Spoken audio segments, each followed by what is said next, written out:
ప్రస్తుతం ఓ cinema hit అయితే చాలు అదే పేరుతో ఆ సినిమా సీక్వెల్ ప్లాన్ చేస్తున్నారు మేకర్స్. ఈ క్రమంలోనే సిద్ధు జొన్నలగడ్డ, నేహా శెట్టి జంటగా నటించిన కామెడీ రొమాంటిక్ థ్రిల్లర్ డీజే టిల్లుకి కూడా సీక్వెల్ చేస్తున్నారు. నూతన దర్శకుడు విమల్ కృష్ణ తెరకెక్కించిన ఈ సినిమా రెండో భాగాన్ని కూడా ప్రేక్షకుల ముందుకు తీసుకొచ్చే ప్లాన్స్ చేస్తున్నారు.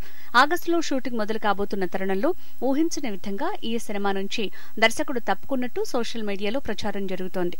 ఫిల్మ్ నగర్ సమాచారం ప్రకారం హీరో సిద్ధు జొన్నలగడ్డతో డిఫరెన్సెస్ వల్లే దర్శకుడు విమల్ సీక్వెల్ నుంచి తప్పుకున్నట్టు వినికిడి. అయితే డైరెక్టర్ లేని ఇంపాక్ట్ సినిమా మీద ఎంత మేరకు పడుతుంది అన్నది తెలియాల్సి ఉంది. ఏదేమైనా సూపర్ హిట్ సినిమా సీక్వెల్ కి మొదటి సినిమా డైరెక్టర్ ఉంటేనే ఆ జోష్ ఉంటుంది. ఒకవేళ క్రియేటివ్ గొడవలు ఉన్నా అదే సినిమా అవుట్పుట్ మీద దెబ్బ పడేలా కాకుండా ఉంటే బాగుండేది. మొత్తానికి డీజే టిల్లు 2 నుంచి వచ్చిన ఈ కొత్త అప్డేట్ ఫ్యాన్స్ ని డిసప్పాయింట్ చేస్తుంది. త్వరలోనే కొత్త దర్శకుడి పేరు, ప్రాజెక్టు, ఇతర వివరాలు వెల్లడి కానున్నాయి. ఇక సీక్వెల్ లో నేహా శెట్టి, ప్రిన్స్ బ్రహ్మాజీ ముఖ్య పాత్రలు పోషించనున్నారు. సితారా ఎంటర్టైన్మెంట్స్ పతాకంపై నాగవంశీ ఈ సినిమాను నిర్మించనున్నారు.